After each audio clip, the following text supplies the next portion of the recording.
Ladies and gentlemen, representing the African Democratic Party, Mr. Gbadamosi.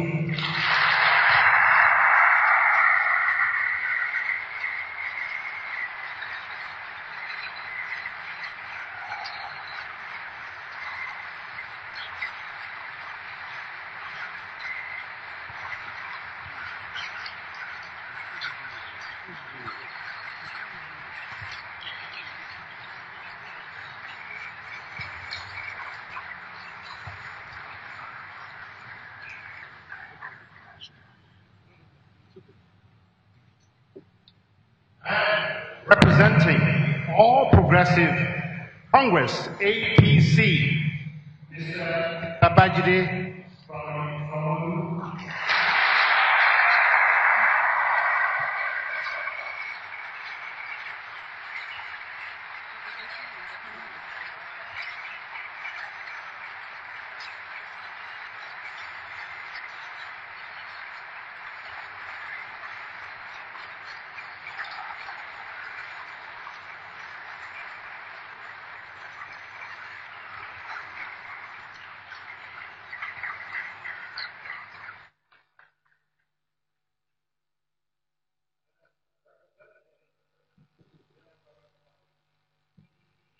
Mr. Jimmy Agbaje.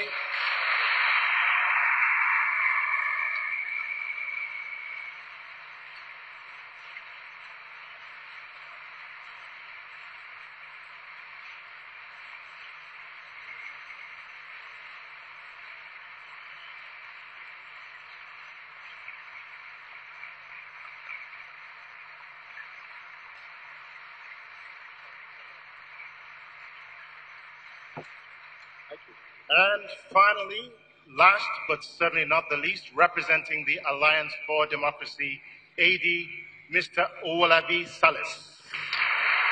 Please give him a round of applause.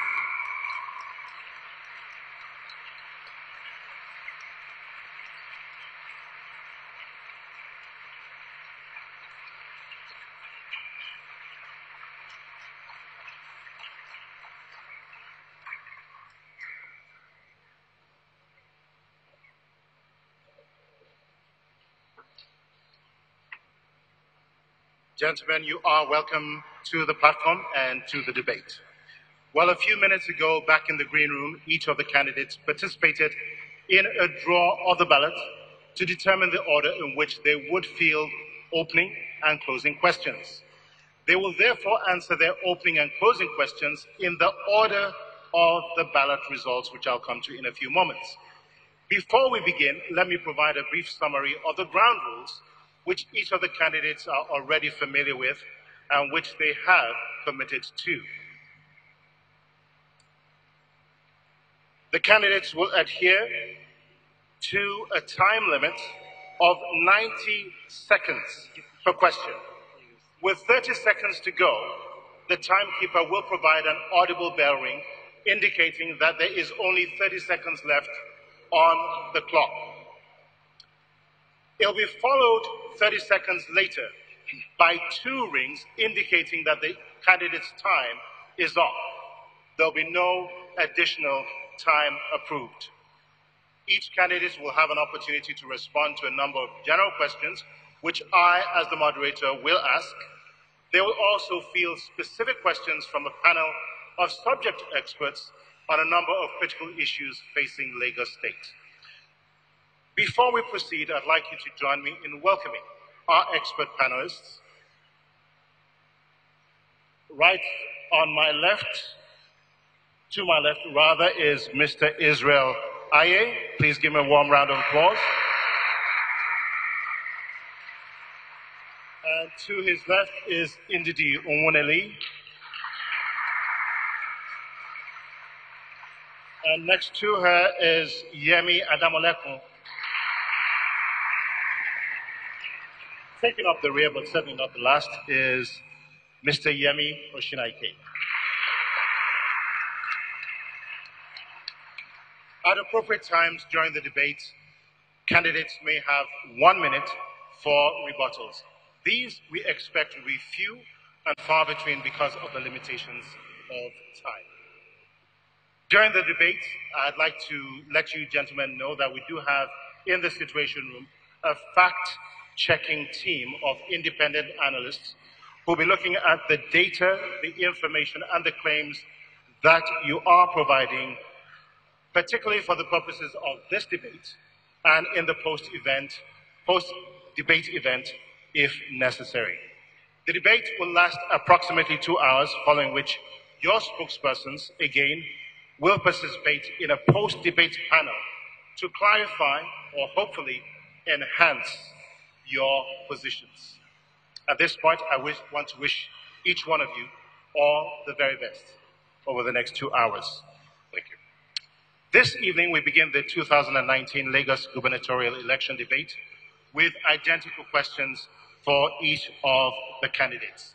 As mentioned earlier, you will be responding in the order of the ballot that was conducted just a few minutes ago, which means that Mr. Owolabi Salis will respond first and then be followed in that order by Mr. Babajide Sanwo-Olu, then Mr. Babatunde Gbadamosi, and finally, Mr. Jimmy Agbaje. So, on that note, Mr. Owolabi Salis, it's been said that past performance and past accomplishments are very good predictors of future performance. What is it that you've accomplished prior to now that proves beyond a shadow of doubt that you are ready, able, and competent enough to become the governor of Lagos State, Africa's 7th largest economy? Thank you. One very important thing is if you're seeking to be a governor of a state, to serve in a public institution like Lagos State, I just believe that your interest should be to serve the people of Lagos State. Your loyalty is to be to the people of the state. And we have had a situation so far in Nigeria, particularly in Lagos State, where loyalty of the people on board is changing from the loyalty to the people to loyalty to individuals. So one of the reasons I'm contesting this position is that I want to, show the people of Lagos State that it's time to shift their loyalty from, to an individual to the people of Lagos State.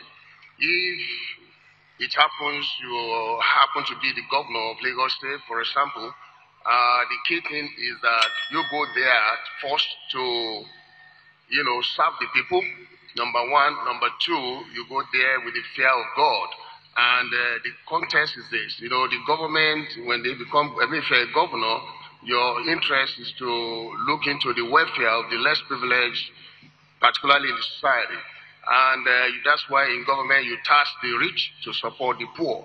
So my interest deeply is that I want to take Lagos Commonwealth from an individual and give it to the people of Lagos State. Thank you. Thank you, Mr. Salis. Yes. And over to you, Mr. Sanwo-Olu. Thank you very much. My name is Jide Sanwo-Olu. To be the governor of Lagos State, I've had a unique opportunity in the last 30 years to come up with a pedigree of having served 3 governors, had public sector experience for 13 years, and have had private sector experience for 17 years. I've been an investment banker. I've run the treasury of 3 financial institutions. I've been head of corporate banking. I've been head of commercial and treasury.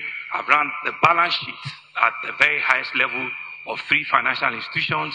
Before then, I've also worked as a seismic data acquisition surveyor in the Niger Delta. Coming home on the private sector, I have been a 3-time commissioner, having served 3 different governors. Had been at some time the acting commissioner for economic planning and budget, which meant that I oversee the budget of Lagos State twice.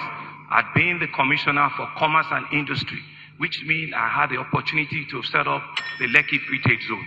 I have been the commissioner for establishment, training, and pension, which meant I oversee over 135,000 civil service that had the responsibility of Lagos State. I have been a pedigree with the University of Lagos, where I did my first degree. I'm an alumni of the Lagos Business School, the London Business School, and the Harvard Kennedy School of Government. Thank you so very much.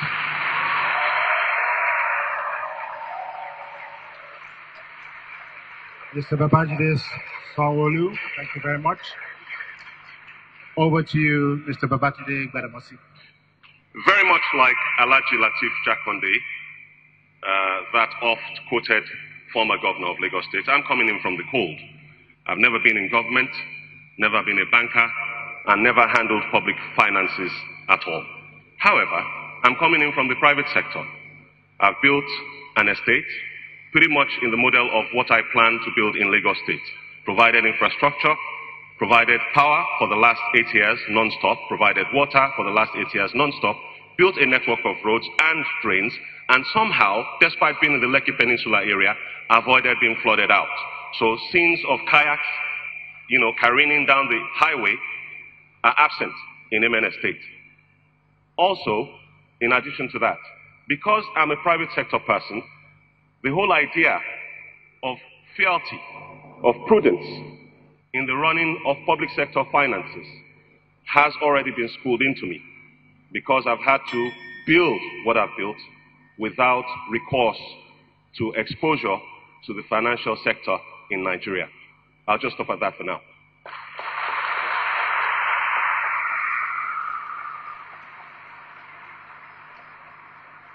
Thank you, Mr. Gbadamosi.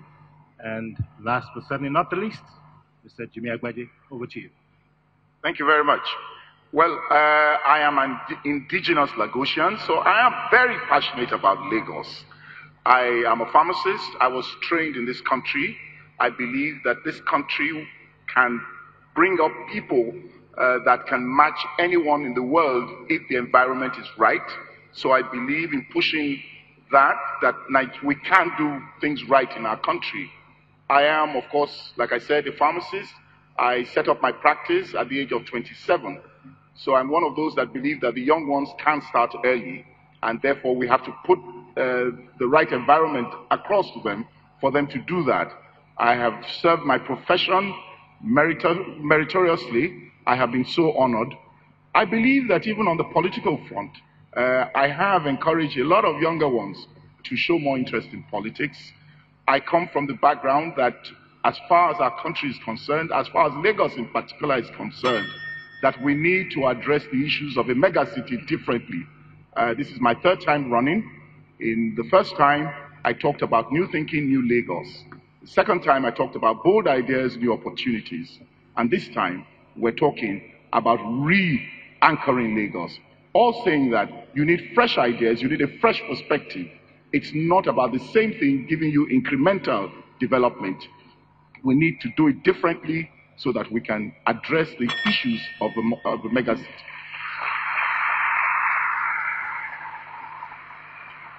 Thank you very much, Mr. Agbaje. I'm sure that millions of voters in Lagos will agree with you that definitely we need new ideas moving forward, which we hope we will be hearing from each one of you during the course of this debate today. Our debate is going to consist of various rounds. We have approximately 8 or 9 rounds of questions. Each round contains 2 questions each, and we will go from the left to the right and the other way back during the course of this debate. So the second question in round 1, we will start from my right and work our way all the way down to the left, is this: in less than 50 days, one of you will be elected governor of Lagos State, a dynamic, fast-paced, innovative, creative economic capital with a population of approximately 23 million people. Given the enormity and the complexity of the challenges and problems that Lagos State faces, in your first 100 days, what would you consider to be the 3 immediate top priorities and challenges that Lagos State faces and which your administration will resolve to fix? Mr. Gbadamosi, starting off with you. The first thing I'm going to be looking at very, very quickly is public sector pay. What we pay our civil servants and what we demand from them, there is a massive gulf between this, and we need to bring them back together. Our civil servants are very disgracefully paid, and we want them to deliver a 21st century service to us in Lagos State. That's not going to happen at the sort of pay levels that we're offering them right now. So we're going to upgrade civil service pay very quickly.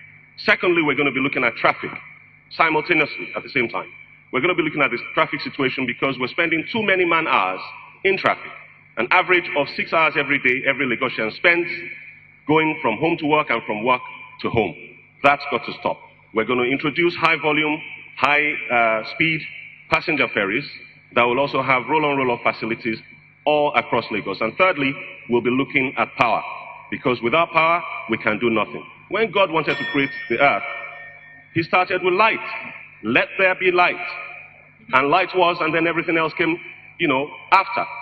So we're going to put light in a minimum of 8 local governments within 18 months as part of our Lagos Integrated Regeneration Plan, an emergency plan that we put together that will serve this administration going forward. Thank you.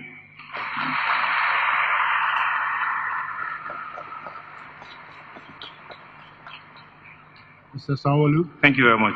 In first 100 days, I will tackle the traffic problem of Lagos frontally. I will need to bring about easy solutions. Out of the 62 traffic gridlocks that you have identified, some are low-hanging that we can resolve within the first 60 days. Some are short to medium to long term. So within the first 60 days is to solve the ones that were low-hanging, about 20 or 22 of them. Within the first 100 days, like I said, I will tackle the gridlock in Apapa. I will need to clear up all the traffic, and all the trailers on top of Apapa. I will make sure that it's a nightmare and will not see that again. Within that same time, I will ensure that we engage the private sector. We have an international discourse where all of the stakeholders on the private sector, ensuring that the Lagos 21st century kicks off awareness, have an international discourse where we can set agenda for the next 4 years for us. Within that same space, I will bring about a town hall meeting to tell the public service that we have new ways that we will be engaging ourselves. Let us sit down and find out what are our issues. We are going to be making promises to Lagosians. Within that time frame, all of the issues that concern the public service, we will resolve it. Those 4 things we will critically resolve. And finally, I'll have the cabinet running within that first time.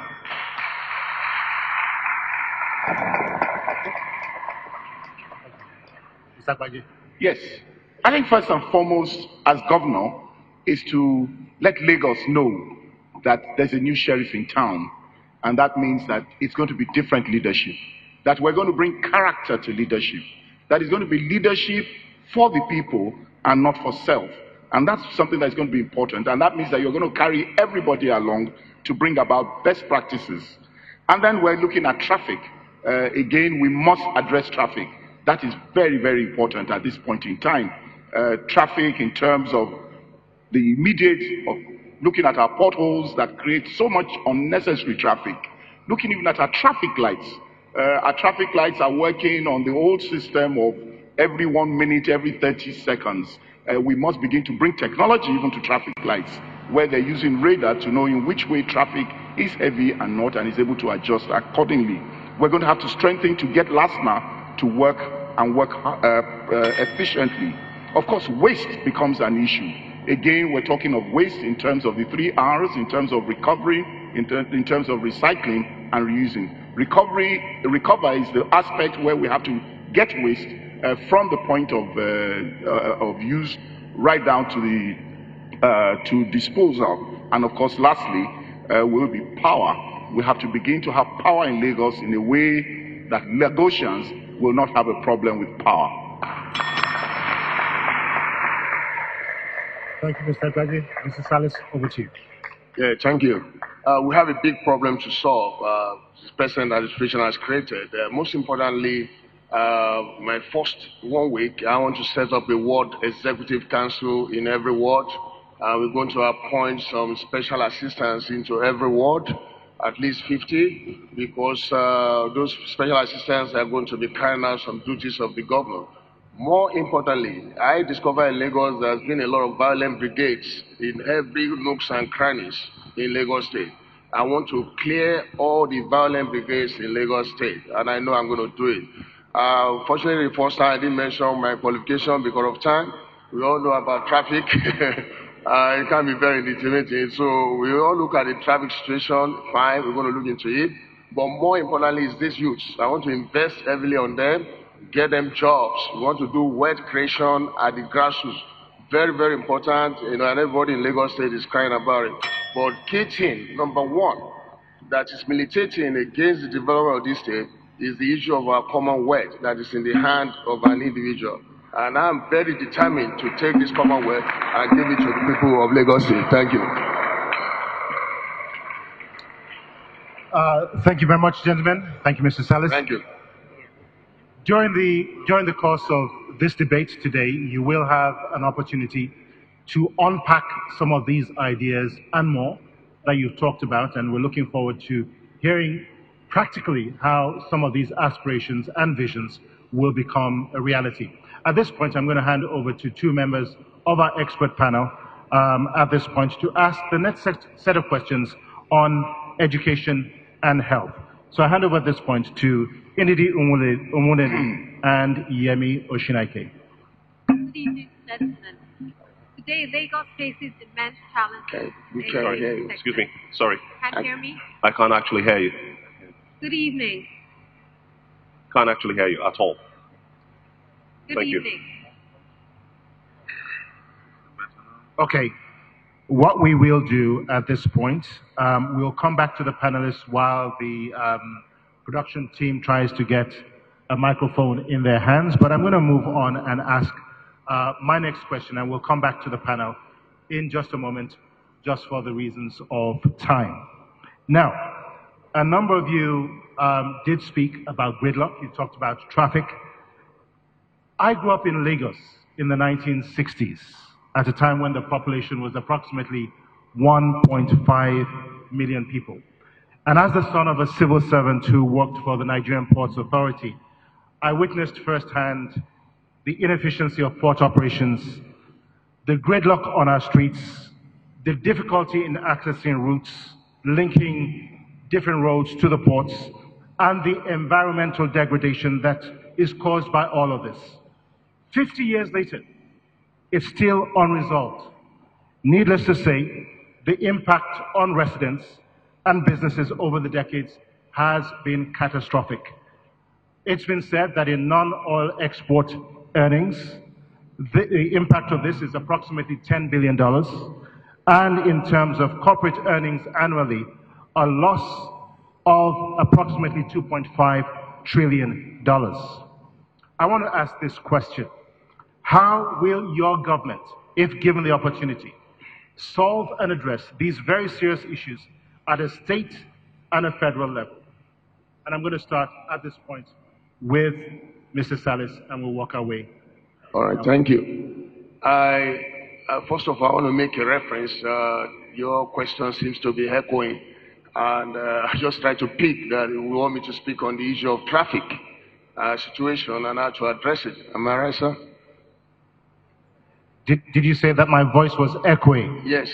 Okay, I just want to say to the production team, we need some fallback here so that the candidates can hear clearly what is being said from this table. Is this any better for you? Yeah, Much please. better. All right. Do you want me to repeat my question? Yeah, please.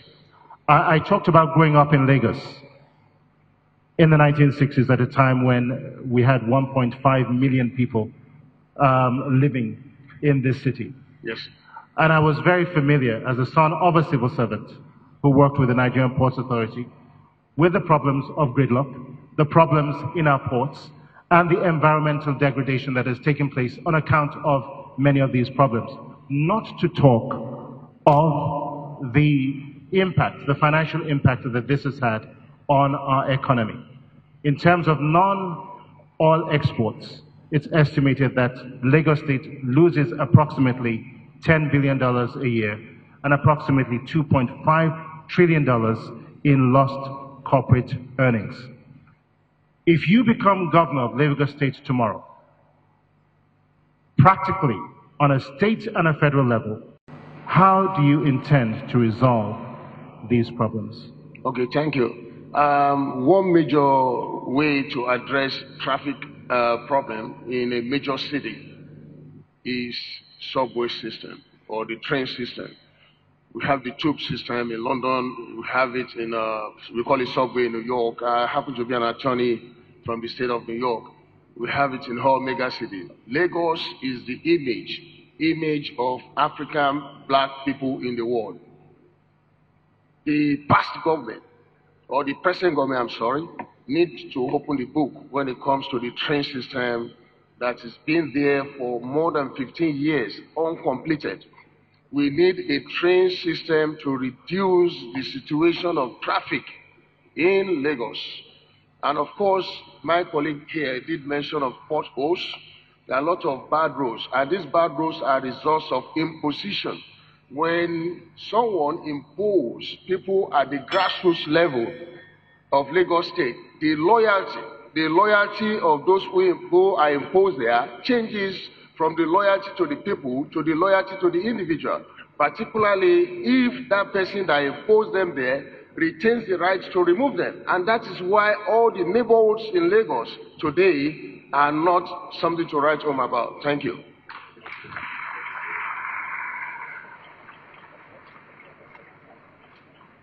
Well, I had mentioned some of the short-term ways of addressing traffic, so I won't go back to that. But I think what I'll add is that you need to get the local governments working again. Because if you want to address potholes, then you have to have a local government. It's not from Ikeja that you determine where potholes are in the suburbs of Lagos State. And that's very important. But going to mid and long term, the way it works is that you've got to plan ahead. I'll give a good example. We have a refinery coming up on the Lekki axis, and there's no provision yet for what is going to happen to lift products from there. So if we're not careful, we're going to have another gridlock like we have in Apapa. Now, it's also important that we understand that urban planning, town planning, does have an effect. Now, the idea is to have even development across Lagos State, so that you're having less of movement from one end of Lagos to the other. And a very good way to address this is, you find that when our children are on holidays, there's less traffic because there's less movement about. And it's in that way that you have to look at the different parts of Lagos and make them self-containing, serving, so that you don't need to do that. And naturally, Lagos is still one of the 2 mega cities in this world that does not have a transport system, a rail system that is working. That is no longer acceptable. We must get that going. Then we must go into the idea of multi-layered roads, because there's little to what you can do to expand our roads. Let's begin to have multi-tiered roads.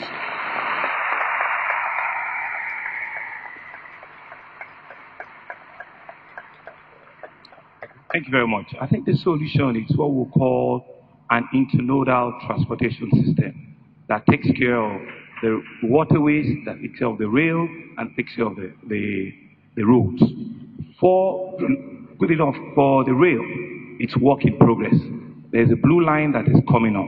There's a red line whose alignment too, in conjunction with the federal government, has finally been agreed. So I'm expecting that within the next 2 years, at least we'll have rail tracks on the blue line, which is from Okokomaiko to Marina, 28 kilometers. And we'll have another red line from Ebutemeta to Agege, which is another 36 or 37 kilometers. Combining that is to do the waterways. We've got 5 jetties, terminals that we've built now. If we can do 2 more and have us bring about higher capacity ferries, not the type we have now that are doing only 20, 22 passengers. If we can bring in ferries that can do 50 to 100 at once and talk to the ferry services on both directional traffic, we will do that. The third one will be the BRT, which was started, right? And try and increase capacity. Try and see if we can bring about a CKD plant where vehicles, those kind of articulated buses will be produced here. So by the time you combine the 3, the rail working well, the waterways working well, and the roads, giving them dedicated lines working well, we will solve the problem.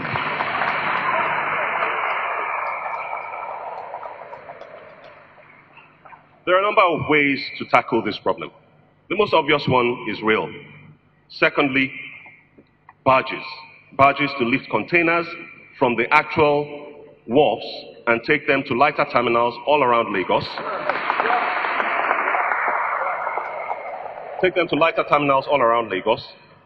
And then, thirdly, devolution.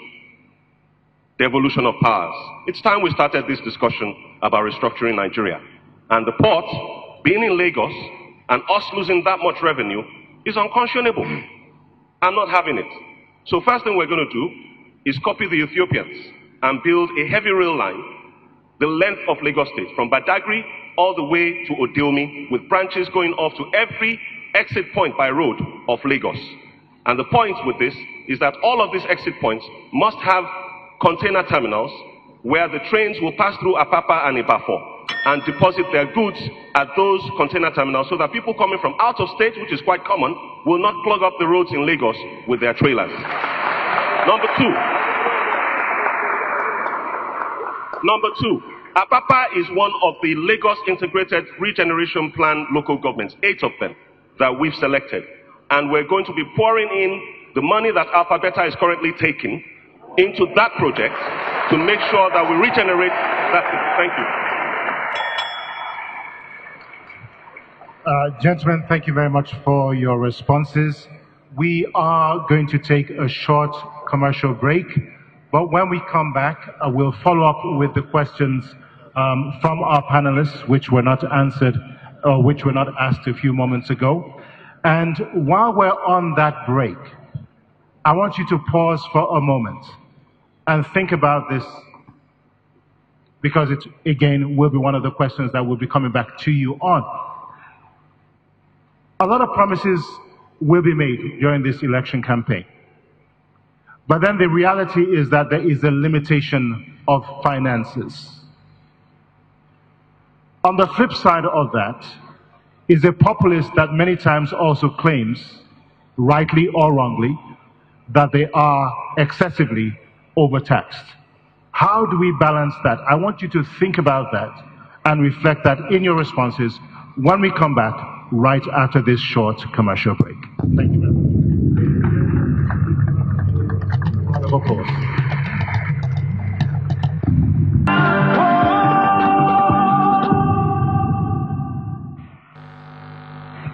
Welcome back to the Lagos governorship election debates, brought to you by The Platform. I now go over to our panel of experts who will be asking 2 questions related to education and health. Over to the panel.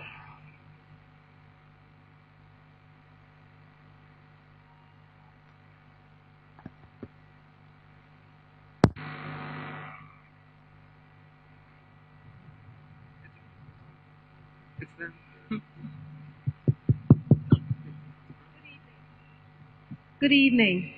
Apologies. Good evening, gentlemen.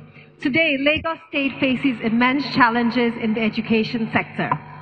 There's insufficient funding for education, poor teacher training and motivation, inadequate vocational and adult literacy support, and the list goes on.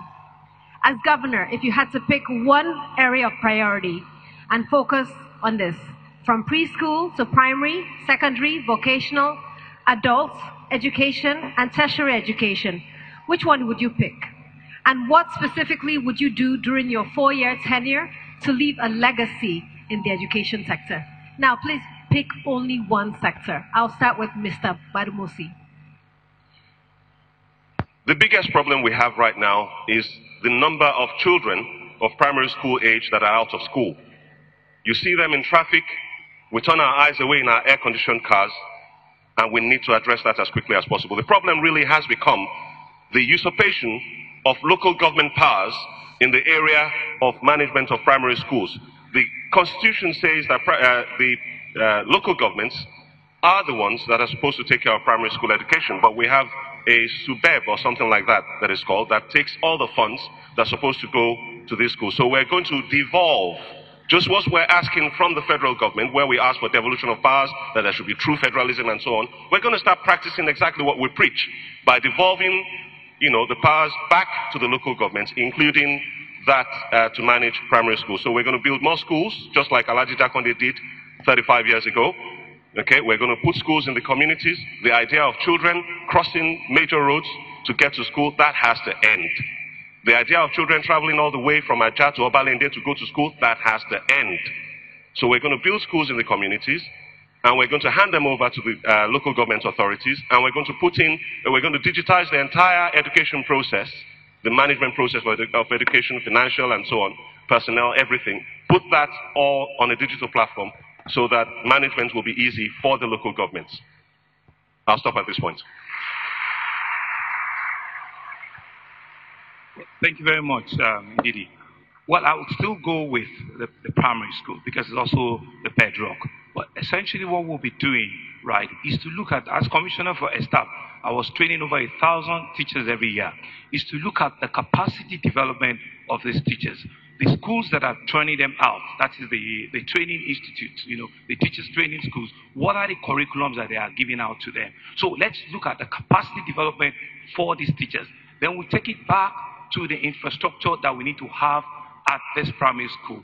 Are they teaching them civics? Are they teaching them things around even religious studies? Because a whole lot of things are happening around us, and we need to nib it at that stage where they're still very formative. So we need to begin to think through things around creative learning from that place. Coding, we need to think through evolving the curriculum so that it situates to the reality of what the 21st century should be looking at. So beyond training, beyond capacity development of the teachers, is also to look at the infrastructure, building up those schools, right? And very well is to look at what are the additional things post-schools that they need going into the secondary schools. So we build the both layout of the financing. We look at how much are we putting on budgetary line on the education, which is about 8.7. Can we wrap it up to about 12, right? And push more effort in the primary school, in teachers, in the teaching colleges that they are coming out from, in the facilities that are in the school, and by extension also evolving the suburb and the curriculum in that level.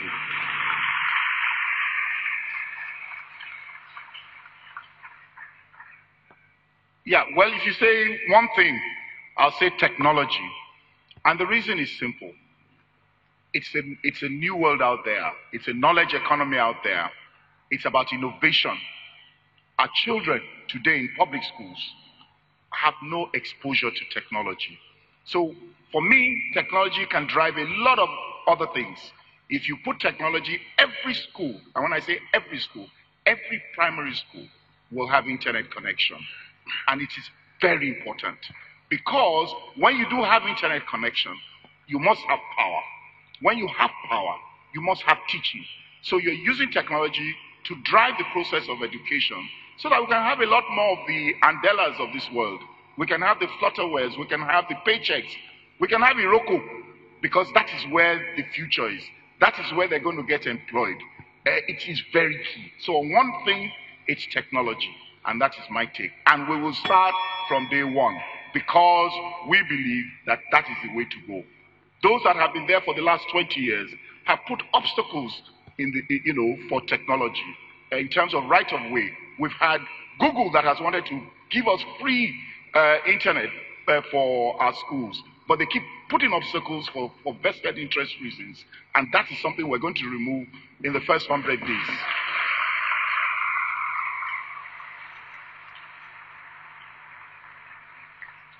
Thank you. A successful government is the government that is able to bridge the gap between the rich and the poor in basic needs of life. We must get the definition right. Education is one of the basic needs. The rich people, they don't have problem educating their children in this country. They even have British schools, American ascended schools and all that. The problem is the less privileged people out there. Or, there's so many of them in the markets, so many of them out there have gone around the schools. Up to today, I see children carrying benches on their head to the primary schools. Go to Apapa, you see them sitting on the floor. At Amukoku right there, they are sitting on the floor. People are sitting on. These are children of the less privileged. The attack is on the children of the less privileged, and I'm very angry about it.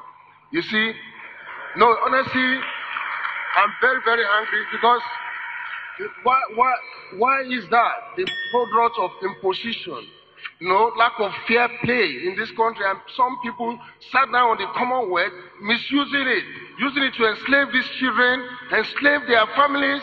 It's so painful. And we're going to look into it deeply. And again, on the issue of practical education, is actually a challenge. We're going to invest on practical education. I personally developed EduBond, or EduFin system, education finance systems and insurance bases are developed in New York, and I've been working with the federal government on it. Thank you. Thank you very much, gentlemen. We'll come to Mr. Yemi Oshinaike in a few moments. But I just want to say this. As much as it is that we would like to compare our positions with either the current government or another candidate, I think it's very important during the course of this debate for us to talk practically about some of the things that we do intend to achieve. So let's not miss out on this opportunity and give Lagosians an insight into the capabilities that you can all bring to the table. At this point, Mr. Yemi Oshinaike, over to you. Thank you, sir. Good evening once again, gentlemen. It's been estimated that between 10 to 15 doctors in the employ of Lagos State Health Service Commission leave the service on a monthly basis. I'm a specialist at the government level. I can't hear you, I'm sorry.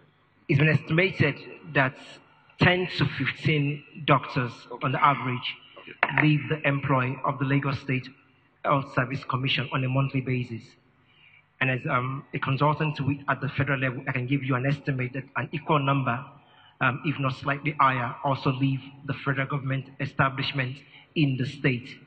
What this has done is to push the state healthcare system to the point where you have an average of one doctor to about 2,500 to 4,000 patients in the state, which clearly for the health indices of the state. If elected governor of the state, do you think there are practical steps that can be taken to reduce this trend? Number two, what will be your health policy regarding specialist training in the state? Starting from Mr. Salis. Thank you. I'm going to repeat myself. I'm going to repeat the definition of a successful governance. A successful governance is that government that is able to bridge the gap between the rich and the poor in basic needs of life. Health is one of them. And I'm maintaining it today in this country or in this state. Many of the rich people, they don't have problem with this, what you just said. They don't have problem with their health. They buy private doctors, they even fly abroad. The problem you just said is problem that affects the less privileged. And any government that does not focus on the less privileged is not a government. You see, one doctor for 1,000 people, that's a problem. Who is it affecting? In Ikeja right there are two sections like I learned. One for the rich people, one for the poor people. I've gone to some hospitals. You see children, patients, they were receiving drips on a seat, on no bed for them, but for the rich people, there are beds. That's just what we have to solve. And we have to address it. When we get there, the first thing I want to do is set up a World Executive Council, take the Commonwealth back to the people. You see, it's the issue of this Commonwealth. Somebody sat down in the Commonwealth and is using it to enslave everybody. You have to speak out for the people. See, what you said is a matter that affects the people. Thank you.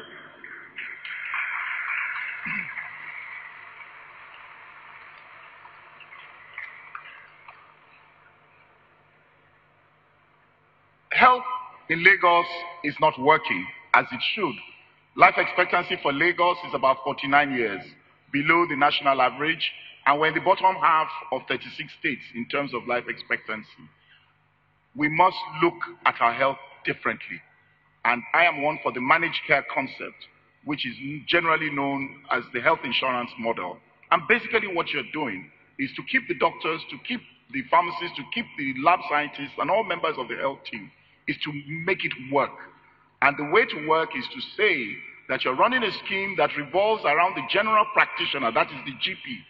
Now, you are going to employ the services of the GP. Your citizens are going to determine the choice of their GP. It is your duty as government to write a check, an insurance like a premium, on their behalf and be the regulator. It is not government that will participate, because what the GPs are handling will be primary health care. And don't forget that primary health care is responsible for 70 to 75% of the ailments that we come across in the state.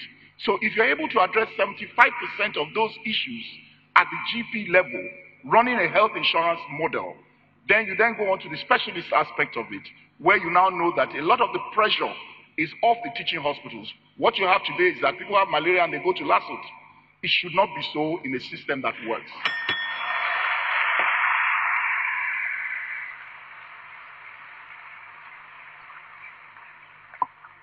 Thank you very much. So there will be two sides to it. It's also first to attack the issue around the welfare. Where are the doctors? Why are they leaving? So if it's a welfare thing, I had that commissioner for staff before manage the welfare of the doctors. We can look at it and stem that. But going forward is to look at what we need to quickly do with the health insurance policy that has just been signed on. How can we quickly let 1 million to 2 million people sign on to the health insurance policy? What that will do is immediately activate access. Access will begin to enjoy facilities that are state-run and also that are privately run. We've got over 300 primary health institutions. We need to equip and put personnel in those places. When we put the personnel there, then access becomes a lot easier.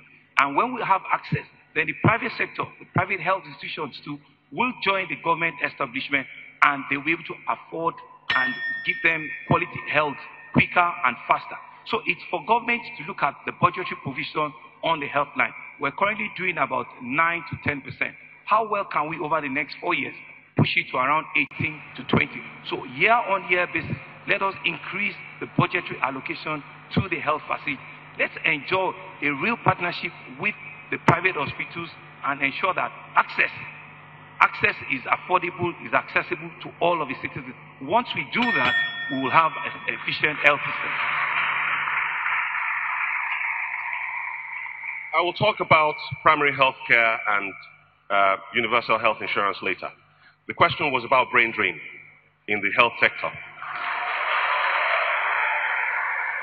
And when I spoke earlier, my first answer was that I would look at the civil service pay structure, that I would bring it more in line with our current economic realities, and that's what the medical sector falls into.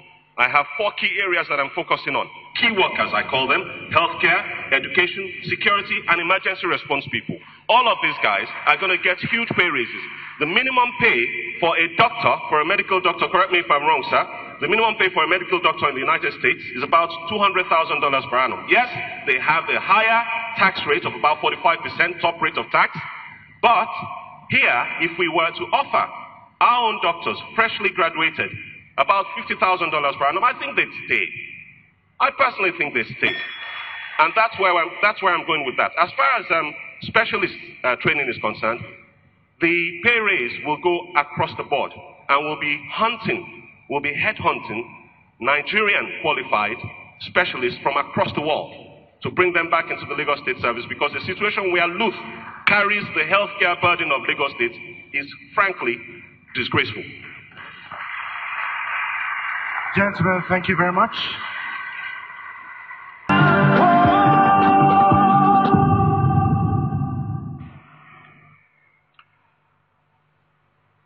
Welcome back to the Lagos governorship election debates, brought to you by the platform here at the Landmark Center in Victoria Island.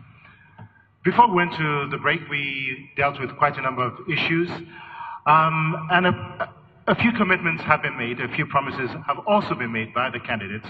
But I just want to quickly address the issue of tax collection in Lagos State. Obviously, there is a need to increase internally generated revenues, raise incomes, but then there are members of the public who actually claim that small and medium-sized enterprises are actually being squeezed on account of multiple taxes. What is it that you, as governor, will do in the very near term about the issue of taxation in a manner that those who do pay their taxes can actually see the benefits of what it is they're paying their taxes for. This is a complex issue, no doubt, but it is of grave concern to millions of voters here in Lagos State. I'm going to start with Mr. Gbadamosi first, and then we'll work our way again down to your right. The reason why Lagosians have been squeezed left and right, why we're running a squeeze economy rather than an economy, is because of waste in public sector spending. I'll give you a quick example. The light rail project that my colleague referred to earlier from Okoko to CMS, okay, is being built at a cost of over $1 billion. Okay? However, in Ethiopia, there is a heavy rail project being built, well, it has been built already, started in 2011, completed in 2016, it's already in use.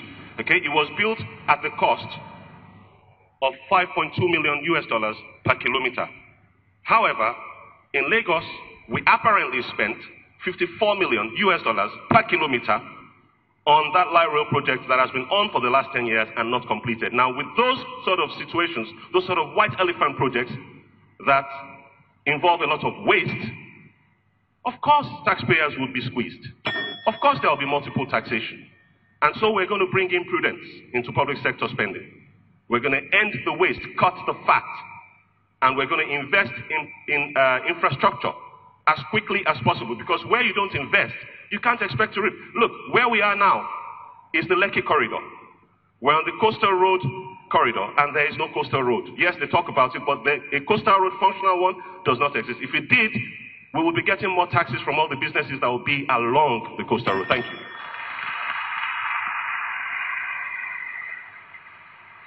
Thank you very much. Like you did mention, I'm sure there are a whole lot of fact check that we're doing. But regarding tax, the issue is really not so much about double taxation. It's people not being on the tax net. This is a population that is over 20 million. How many people do we have on the tax net? Less than 800,000 people. And we're meant to have, from the demography, we're meant to have about 16 million people on the tax net. So the efficient way to look at it is, how can we wrap up, double that figure year-on-year basis and get a whole lot more people being on the tax net. When we do that, issues around overburden will be reduced significantly. But I understand that which one will need to come first. You cannot eat an omelette without breaking the egg. People want to see service before they come forward to truly want to pay. So government needs to be very creative and look for ways in which they will very well push development to new areas, such that it can now encourage new people that are not on the net to come forward voluntarily and be on the net. And how we're going to do that is ensuring that we set up PPPs with the private sector. Ensure that all of your PPP projects, right, are infrastructure driven. There are things that can bring about development in different sectors. And we've done it before. As MD of LSDPC, I've got over 14 PPPs that do not have one kobo from government financing. And those are the ways we can do it to ensure that people come back to the tax net.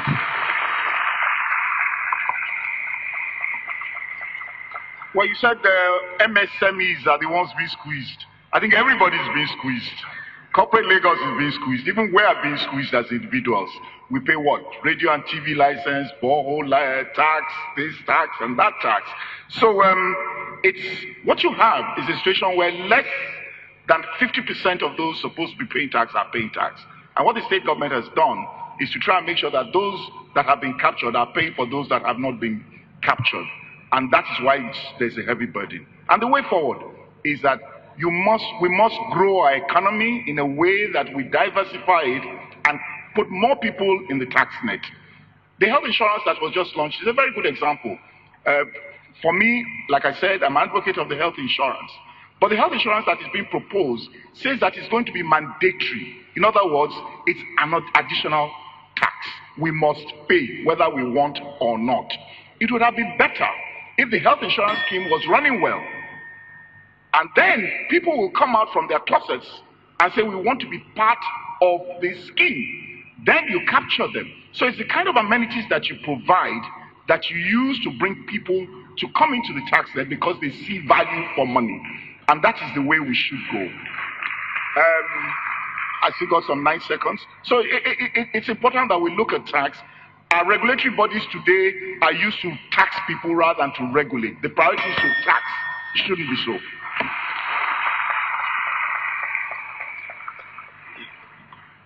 Thank you. I don't believe tax collection should be done to stifle businesses. I happen to be an attorney in New York and also a chartered accountant. I'm a chartered accountant here, I'm barrister and solicitor in this country. And I happen to be a chartered banker. I know what it is in collecting taxes. We are going to introduce elastic system, elastic collection. Elastic collection is a system that's not going to stifle businesses. And people who are coming up with these rules of stifling businesses with taxes is because they are putting their personal interest over public interest. You see, at the end of the day, many people will not be able to pay for that, then they are going to go through the back door. That's what's going on. It's like, going through the back door, pay their way through, at the same time they get the services they want. They know what they're doing, and it still boils down to the issue of commonwealth in the hand of an individual, not giving it to the people, and also imposition. Believe me, thank you. Okay. Gentlemen, thank you very much. It is estimated that approximately 3,800 people a day arrive or migrate into Lagos. That's approximately 1.42 million people a year. To put that in perspective, an analogy I can use is if we could just imagine 10 Boeing 747 planes arriving in Lagos every single day, loaded to the brim, 300 plus passengers per plane every single day, landing but never leaving. According to the United Nations and a 2017 World Bank report, an estimated 2 out of 3 people living in Lagos live in slums. If you were to become governor of Lagos State in the next 50 years, how seriously would you tackle this problem?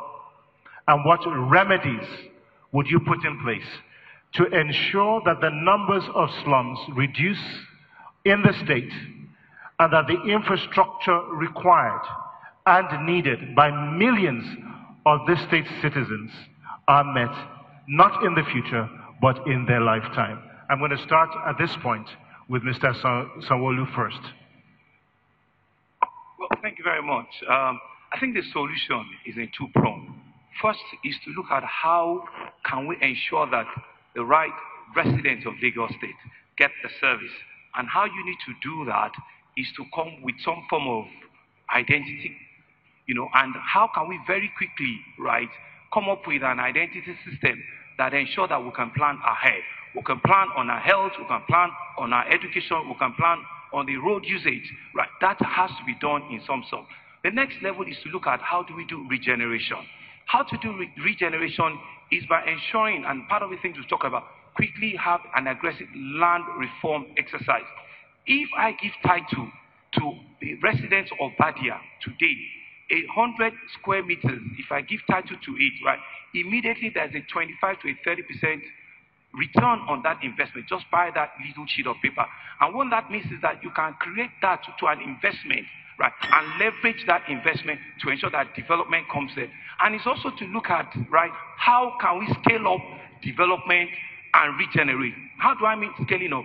Take a little parcel of it, try and regenerate it, and becomes a model that you can use for others. Because they're not going to allow or trust government to wear up a whole place. There are lots of human, civil society and human capital issues that will not allow you. So make sure that you have a model where you can do it in silos, you can do it in stage by stage with the cooperation of the residents.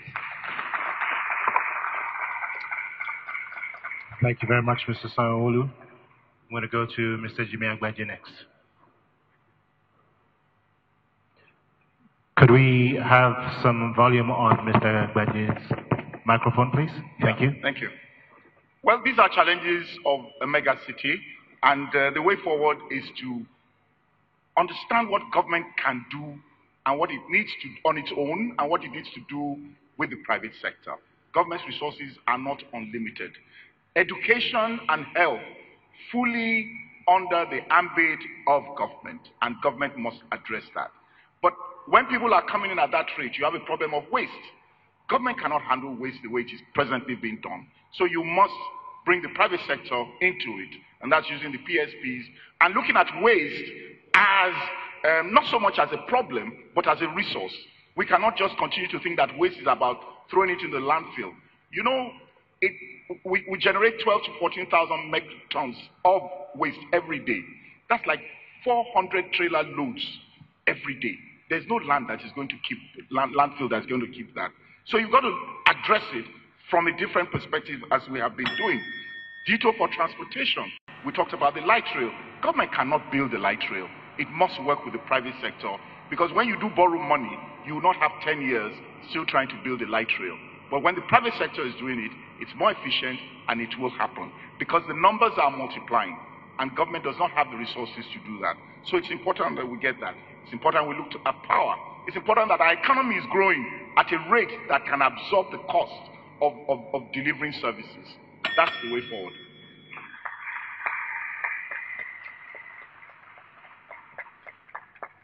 Mr. Salis, over to you, sir. The first thing I want to do, I think I did mention something about it, is the issue of grassroots governance. I want to practice grassroots governance system in Lagos State. Could you speak into your microphone, please?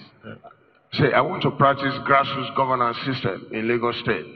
If I get in, I want to set up World Executive Council. I want to put in stakeholders and special assistants to the governor.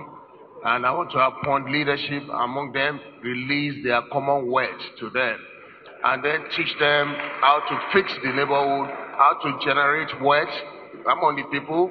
We have the tools. I personally have a tools depository. I have a tools depository with me. We are going to tool them up, teach them a lot of things, how to make the neighborhood fine, and we are going to remove all the violent brigades in Lagos State. And on the issue of so many aircrafts landing, I think I heard you say that. I happen to have traveled to more than half of the countries in this world. I think Nigeria, Lagos is still not getting enough. So we need to open Lagos to the world. Lagos is the image of African nations, African black people. It should not be governed the way we're governing it. So I am over that to open this Lagos to the greater world. And a lot of people want to know what's going on in Lagos. I am saying it for the record. I've traveled to more than half of the countries in this world.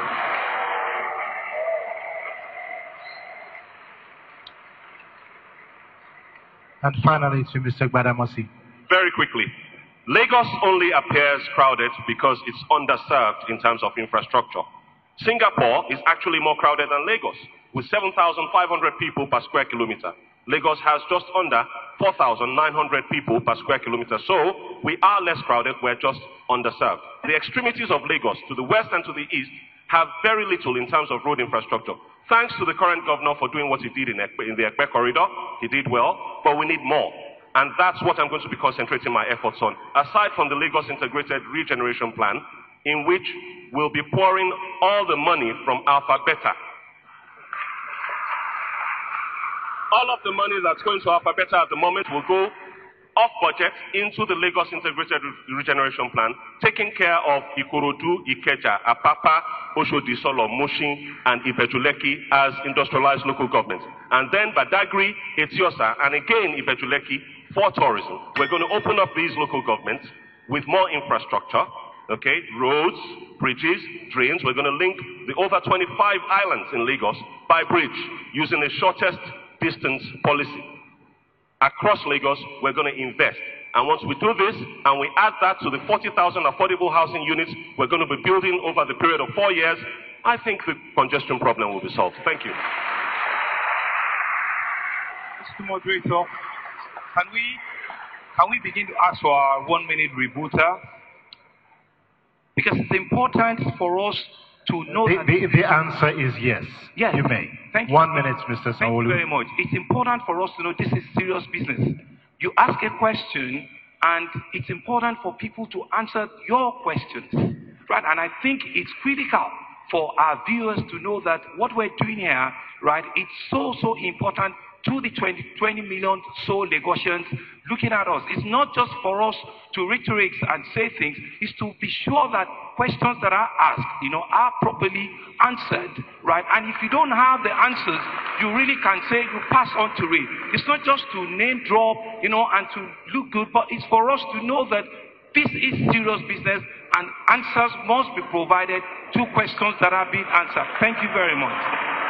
I'm going to jump in here and I'm going to jump in here and go off script right now.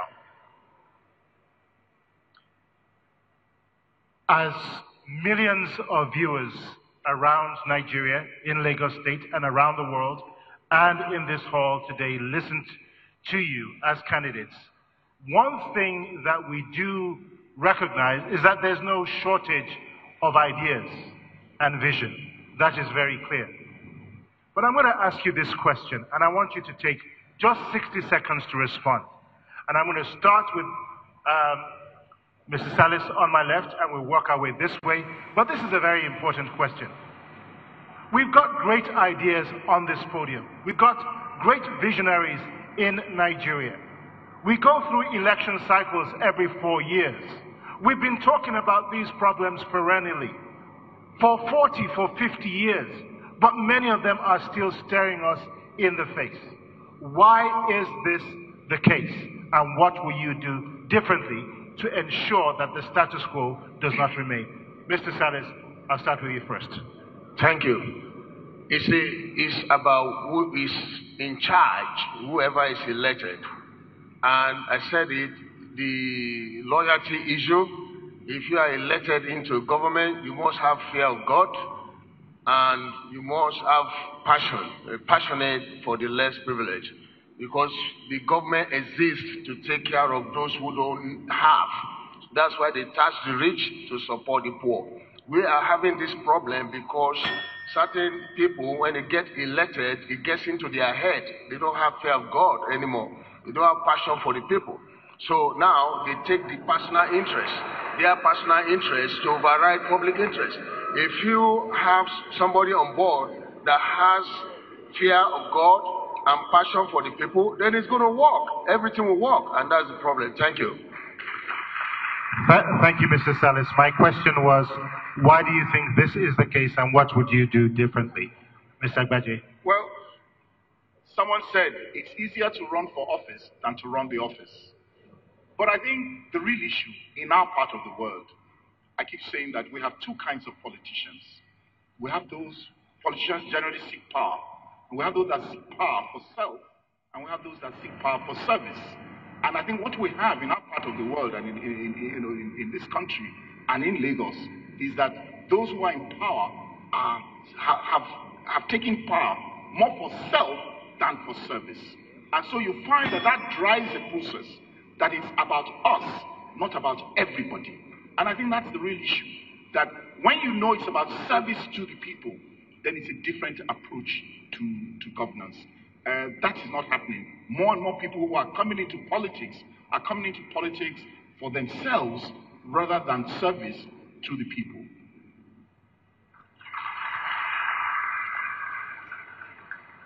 Mr. Sanwo. Thank you. It is aggressive reform of Nigeria. We need to truly have a federating state. How do you explain a federal government or people sitting in Abuja for 7 years they will not give you an approval for a right of way that is within your jurisdiction? How would somebody legislate over a primary school that is 800 kilometers from where they sit? How would someone that do not know anything about a local community in Alimosho comes from other part of the country as the police commissioner? Those are the issues we need to truly really. And what is the solution? What will you do? We need to devolve power from the center. We need to look straight into our face as a country and say we want to truly really reform this country. It's when we do that and let true federalism work. True federalism truly really is about ensuring that who has the greatest number is for the greatest good. That's the only way we can reform and ensure that those concerns you have over the last 50 years are resolved. Mr. Gbadamosi. Our problem in Nigeria is that we talk too much and do too little. That's our problem. And that has been our problem in Lagos for the last 20 years. We talk too much, we do too little. We talk a good fight, but when it comes to time to fight the fight, we run away. And that time has got to come to an end now. I'm a doer. That's what I do. I don't just talk. Everything I'm coming to do in government, I've already done. I'm not coming to learn. I'm not coming to form committees. I'm coming to give power to Lagosians. Practically speaking, I want to build new power networks, devolve the networks away from Ikeja distribution and Eko distribution after acquiring a good corporate footprint for Lagos State in the power sector as deregulated. We're going to rebuild all those 8 local governments I mentioned earlier, and that is how we're going to do it after sorting out the civil servants who would ordinarily have been the bottlenecks to our growth. Thank you.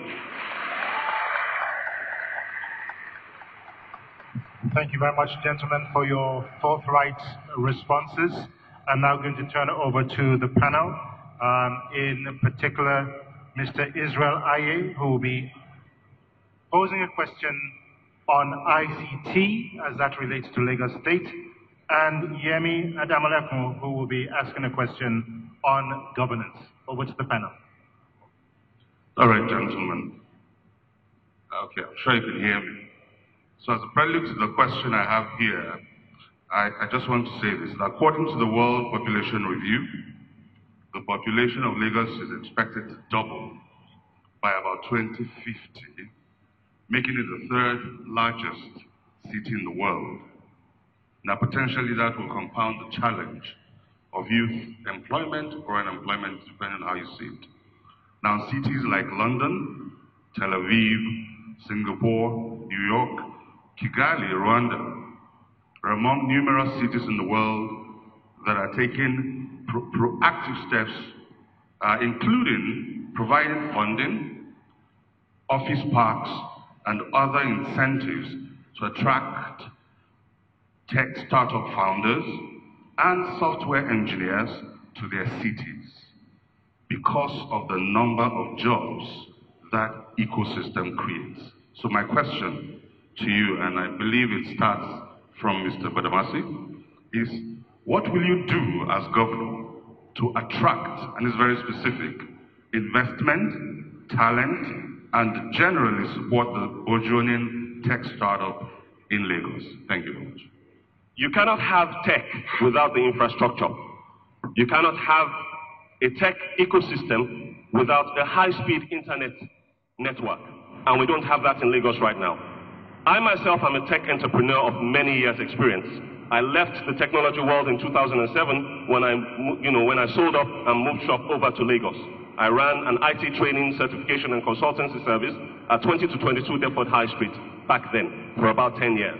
All right, so I know exactly what we need. And what we need is to take advantage of the 3 transatlantic cables that land here in Lekki, but are not being allowed to be deployed on a wired telephone network throughout Lagos, meaning we're losing out on server farm jobs, we're losing out on call center jobs, we're losing out on data center jobs, okay?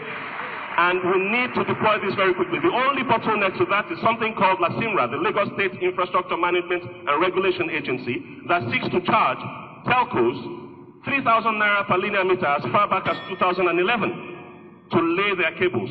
That's going to end. The Lagos Integrated Regeneration Plan is going to include trunking in all our civil works for the landline telephone people so that we can deploy these things. And in addition to that, we'll be funding technology parks and providing funding for startups, not loans, grants, because we need the jobs to grow our IGR. Thank you very much.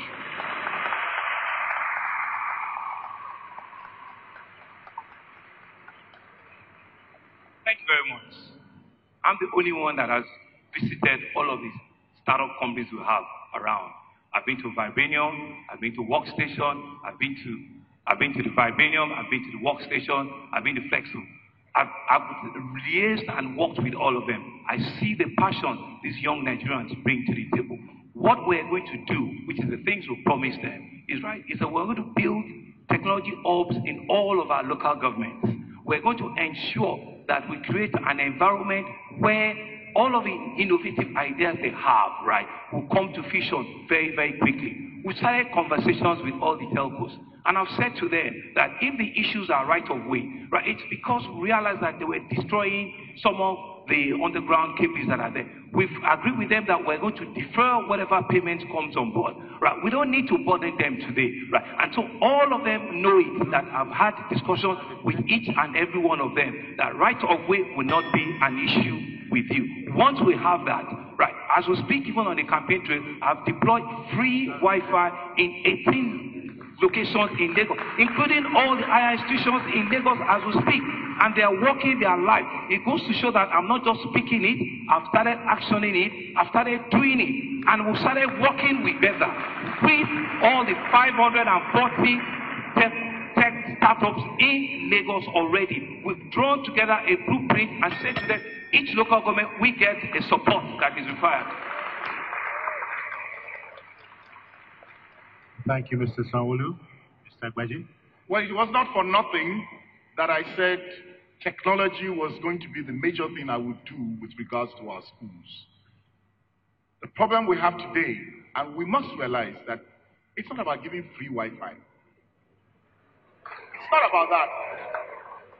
Wi-Fi has become a tool that must be available for our youth, must be available for our children.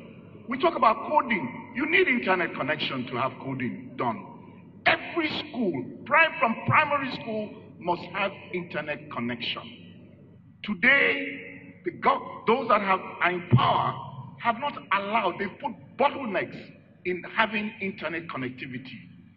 It's a rule of thumb that when you have 10% increase in broadband, your GDP rises by 1.38%. That is huge. So if we allow broadband everywhere and allow our children to look at internet connectivity as a way of life, the whole story will change. There is a country in Africa, Madagascar today, has now taken the position of having the fastest internet service, and so outsourcing that we were losing out on to China and all the other countries, Madagascar is now the port for everybody because it has the fastest internet connection. It has power. We need to get that in place. And when we do get that in place, then we'll be where we need to be. Thank you, Mr. Agbaje. And last but not the least, Mr. Thank you. I think I've assessed a lot of our youths. There's nothing wrong with Nigerians when it comes to theoretical education. What we need is investment in practical education. So this very question, we need to work with the federal government on the issue of attracting, investments, particularly technological investment, and of course, getting into practical education. I happen to be an attorney, and I want to tell you, excuse me, I want to tell you about the U.S. visa called H-2B. H-2B is what is used to attract all these important brains into the United States. Now, I think Can you speak into your microphone? H-2B. Speak into your microphone, please. Yes, okay, thank you. H-2B. Now, in Nigeria, I think Nigeria needs to declare Nigeria as a whole visa-free for certain GDP countries, particularly those countries that have... The question relates to ICT. Yes, ICT. When they do that, more technical people will come and do an assessment. They'll come in, they will travel into Nigeria, particularly Lagos. We open it up into the world because there are so many people who don't understand Lagos, they don't understand Nigeria. So that is very, very important because it's about people coming in and, of course, do their assessment and be able to move forward. Thank you. Thank you very much, Mr. Salis. Greatly appreciated. Over to Yemi Adamolekun for the last question from the panel. Thank you. I have individual questions for the candidates based on statements they have made. So to Mr. Salis, Lagos State Residents Registration Agency was enacted as law in June 2011 to build a reliable database of Lagosians for proper planning of social services. It has been used to access services like the Lagos State Employment Trust Fund and the recently launched health insurance scheme. It is estimated that Lagos gets over 1 million new residents annually. So how do you plan to use this database to plan and be accountable to Lagosians, especially the poor, who are your primary concern?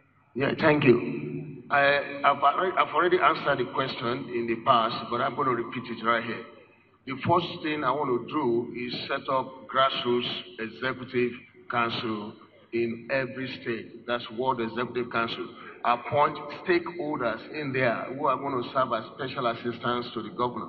Then we're going to be looking at the problems. These are the people that have a graph. They have a graph. That's what we call circle of relationship. The longer the circle is, you begin to lose relevance. But there are people who have control. They know who is who's this, within a ward level. So if you have World Executive Council, we appoint leaders, take their common words to them, teach them some of these practical issues, things will go well. Thank you. Thank you. To Mr. Agbaje, if elected, you will be serving as the governor of Lagos State at the pleasure of Lagosians. You will be their employee. You have said, and I paraphrase, the leadership of Lagos State, the fifth largest economy in Africa, must have the appropriate checks and balances to ensure the prosperity of all its people. What systems and processes would you put in place to ensure that your government is mindful of this dynamic, that Lagosians have access, have a say in governance, and you are accountable to all, regardless of socioeconomic class? Simple. FOI, Freedom of Information Bill. We must domesticate the Freedom of Information Bill. We are still running our Lagos State government in a very opaque manner, definitely not open. We have no access to know how contracts are given out, to how much they're giving for, to whom they're giving. We have fund collection of fund strategy companies that are collecting a percentage of all our revenue. We don't even know how much it is. So you cannot be accountable if you do not run an open system. I'm saying that my first goal in the first 100 days is to ensure that the Freedom of Information Bill is domesticated. In that way, Lagosians can ask any question of government and get an answer as of right. It is not so today, and that is the way to go about accountability. I come from a background of struggle. Like I said, I have been in different struggles in pro-democracy and all, so I am about accountability. It is key. I sell my name, I sell my integrity. I will not allow anybody to bring it down.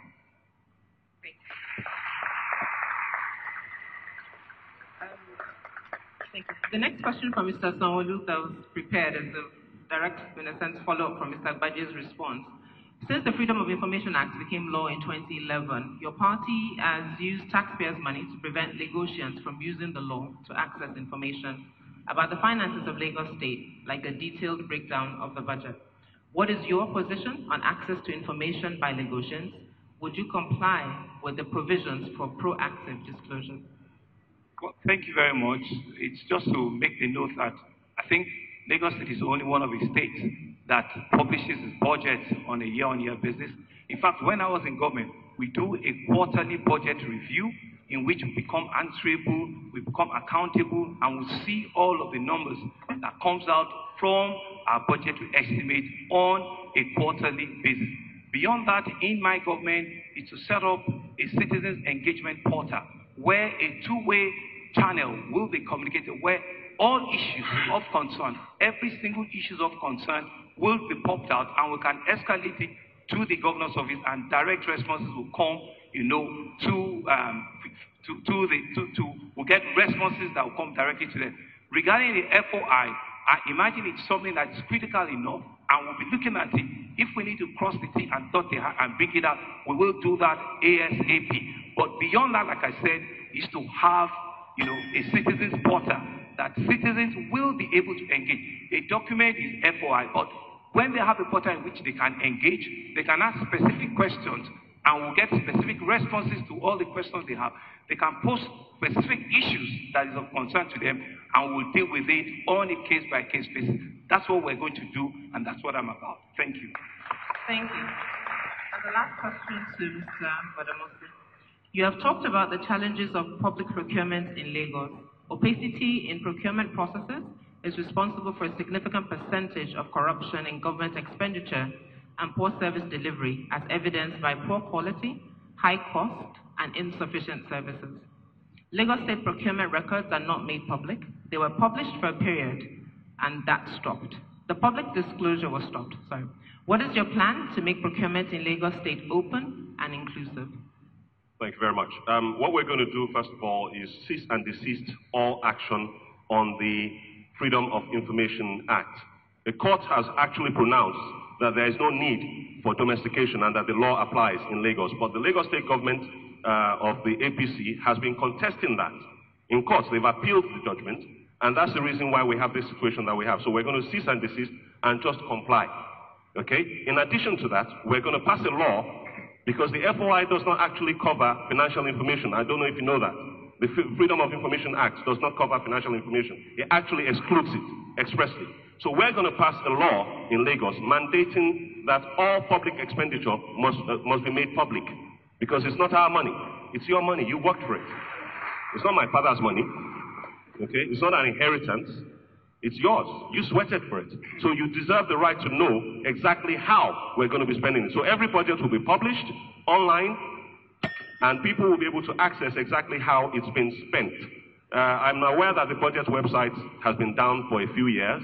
I remember asking the current commissioner for finance about it, and about the cost of the Ajah flyover, and he said it's on the budget website. And I said, which URL? Because the URL we know is down. Now we're going to publish every kobo that we spend and make sure that everybody has access to it, either online or in print on newspapers across the state. Thank you.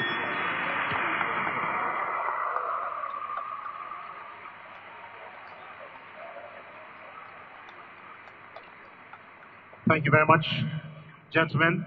We are going to take a 60-second commercial break, and when we come back, our candidates will be speaking about their vision for the future of Lagos State. Not just their leadership over 4 years, but the future. Stay with us. We'll be right back.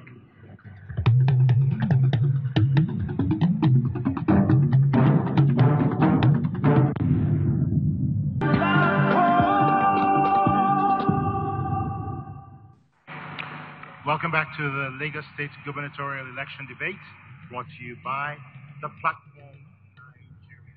We're going into the final round of questions during this, what has turned out to be a very interesting debate over the last hour and a half. And to round up our last two sets of questions, what we have done is select from a list of questions that have been provided by members of the public. We received a total of 296 questions in all, and we've tried to synthesize those and summarize them, particularly with regards to recurring questions that have come up with regards to each of you as candidates. So these are questions that have come from the public domain. The first question goes to Mr. Jimmy Agbaje of the People's Democratic Party, PDP. Some members of the public have described you as an election politician, and you only seem to surface during the election cycle and are hardly ever seen again. What about your campaign this time around is different, and what chances do you believe you have of succeeding? Well, in the first place, it is not correct that I go to bed, as some have said. I ran for office in 2007. I do not run for office except I believe I have something to offer. I did not run in 2011. I ran in 2015. And even after 2015, I have been very much out there. In fact, when we're talking about the platform, I was still on the platform, I believe a year or two ago. You could accuse me of not being, of being publicity shy. But I have done a lot of work in terms of motivation for our younger ones. I have also been very active in politics. For those who do not know, I even ran to be national chairman of my party in 2016. So did I in 2017. So it is not correct that I go to bed. I think some people would like to play that card.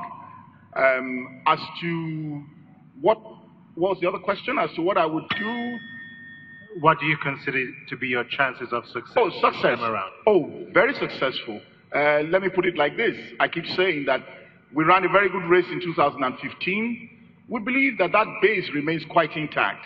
And I can assure you that we have added on since 2015. We have every belief that we can win. And we will win these elections. Our fear is that the agencies responsible for election will allow that to happen. Mr. Jimmy Agbaje, thank you very much. Our next question is to Mr. Babajide Sanwo-Olu of APC.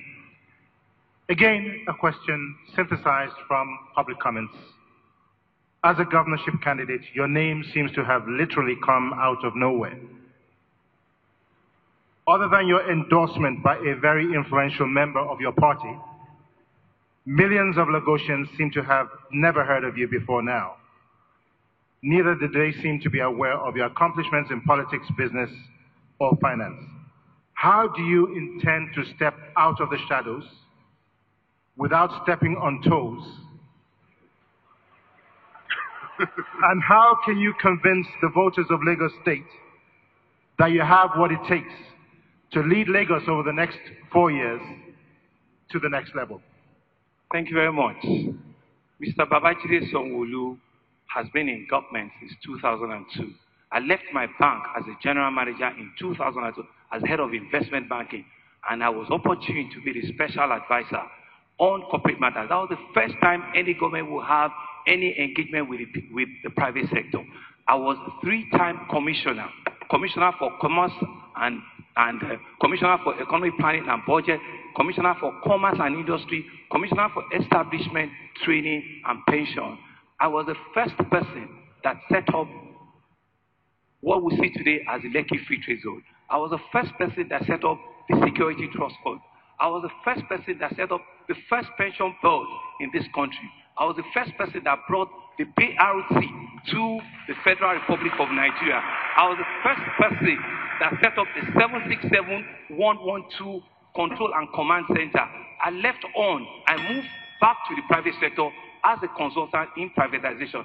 I came back to government as the managing director of the foremost property company, LSDPC. I set up 14 PPPs for LSDPC. For 2 years, I did not take a kobo from the treasury of government. I created businesses that have never been seen in that organization before. And I'm not lying, of not only the Lagos Business School, the London Business School, and the Kennedy School of Government. These are some of the very first I bring to the table. Can I have a rebuttal on that? Can I have a rebuttal on that? Mr. Sanwo-Olu, you took advantage of a rebuttal opportunity earlier. I see Mr. Agbaje raising his hands there. Yes. Is that a rebuttal or a comment or an addition to your previous comments? No, not an addition. I think it's to ask, I believe the questions, to look at Lagosians and say, I am going to be in charge. That the buck is going to stop on his table. And I think that's the question. All right, Mr. Sanwo-Olu, over to you. Mr. Sanwo-Olu had a unique opportunity of running the state budget. In other words, are you going to be your own person? I am my own person. I'm 53 years old. I've got 4 children, 2 of them out of university at master's degree level. My wife is a medical doctor. I am the person that I am that is standing in front of the whole 20 million Lagosians. I am my person. I have started so many first in the state government, and it's not by anybody. It is by the will of God and the skills that I've acquired. Thank you very much. I am going to go next to Mr. Wolabi Salis of the Alliance for Democracy AD party. And my question to you is as follows. Again, synthesized from public comments. According to news reports, you contested the Lagos governorship candidacy in 2003, 2007, and 2011. Given the complexities of governance, especially of a state such as Lagos, why do you think you're qualified to govern Lagos? And what is your chance of success? Why is it that millions of voters in Lagos State will vote for you? Okay. I am in this contest to address the problem of the less privileged in Lagos State. And we are the majority. A lot of people in this state are going through a lot because of the way the resources, I've said it before and I'm going to repeat, because of the way the resources of this state is being managed. It's actually in the hands of an individual. Many people are sycophantic about it. They don't want to come out and talk. So I've gone to so many stakeholders, the churches, the mosques, the alphas, and so many people to tell them they have to come out and speak for the people. And we are doing our grassroots, work. Our chances are very high to win this contest. We are out there, on grassroots, door to door, and we have a lot of people who are following us on this contest. Because this contest, we termed it, is the contest of the people versus the individual. That is number one of the objective. And of course, we are going to remove the violent brigades, like I just said, that has been created throughout Lagos State, so that there will be peace, and so that peace can reign in this state. And I'm going to get it done by setting up grassroots executive council in all through the wards of Lagos State. We have the chance of winning. Our limitation is rigging and vote buying. Thank you. Thank you, Mrs. Salis. And finally to Mr. Gbadamosi of the ADP. Again, until recently, your name or accomplishments have been relatively unknown. You've talked about some of your experience, but I'd like to talk about skill sets and competencies. Which ones do you think stand out that should convince Lagosians that you are the right candidate to hold the #1 spot in the state? At this point, it really is just about the needs of Lagosians. What do Lagosians need? Lagosians need light, power. Lagosians need better roads so that they can spend less time in traffic. Lagosians need better drainage so they don't get flooded out of their houses every rainy season, year on year, for the last 50 years. Lagosians need jobs. In all of these areas, I am supremely qualified. As the developer of Amen Estate, I've built, as I speak to you, over 300 homes off of my own bat without borrowing, without being ever a government contractor at any level, without ever receiving any government subsidies, waivers, or any assistance of any type. I have provided power 24/7 for the last 8 years to those 300 families that have trusted me with their funds.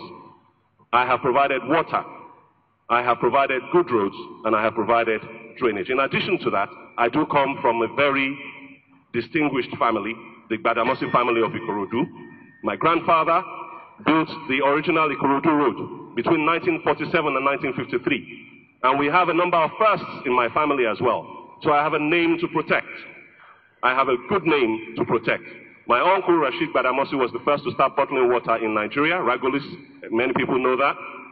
My aunt was the first Nigerian woman to become a master's degree holder, former commissioner for the former Attorney General of Lagos State, Mrs. Wanu Folami. And there are so many other reasons, but I'll stop here for now. Thank you very much, gentlemen.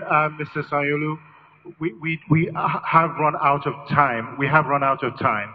But I want to do this. I want to do this. Each one of you has 30 seconds. 30 seconds, not 1 minute.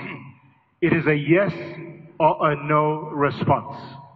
Here during this debate, numerous promises have been made, and there are absolutely more that are going to be made over the next few days.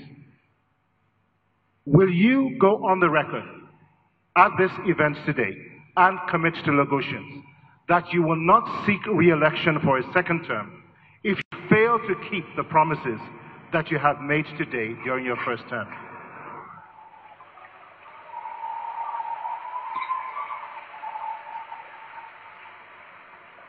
And I'm going to start with Mr. Salis first, and I'll work my way down.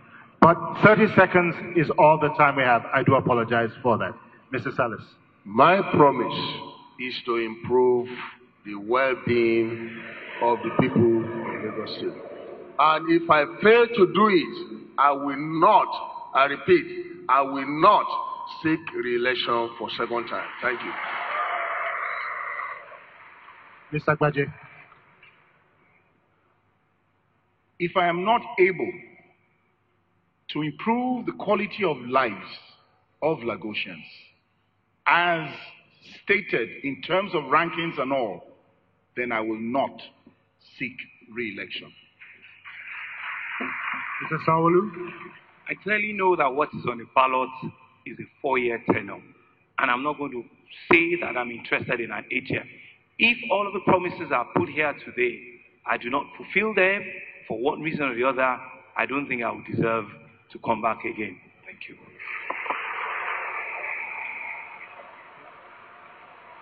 Mr. Gbadamosi. As someone who is in the prosperity business and whose promise is to deliver prosperity to all Lagosians regardless of religion, ethnicity, or creed, my promise is to ensure that everything I've promised, because I have no godfather, I will deliver. If I do not, please feel free to kick my butt out of State House. Thank you.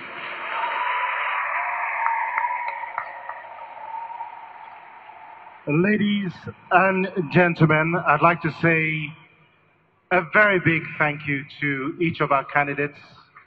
One of the things that is absolutely certain is that we do have on this platform a group of very credible candidates, and I do hope that if given the opportunity, you will do Lagos proud. Once again, well done and congratulations in advance. Ladies and gentlemen, please give your candidates a warm round of applause. We're not done yet. I just want to say we'll have opportunities to shake hands in a moment. Gentlemen,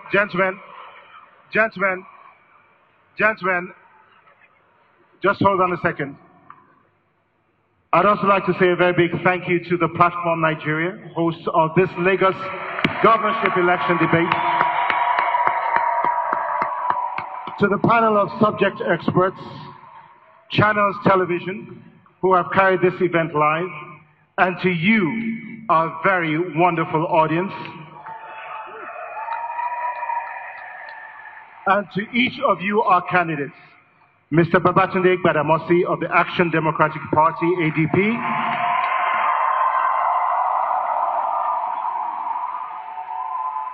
Mr. Babajide Sanwo-Olu of the All Progressive Congress, APC, Mr. Jimmy Agbaje, People's Democratic Party, PDP, Mr. Owolabi Salis, the Alliance for Democracy. From the Landmark Center in Victoria Island, Lagos, I'm Victor Oladokun. It's been a wonderful pleasure being your moderator. Good night and God bless.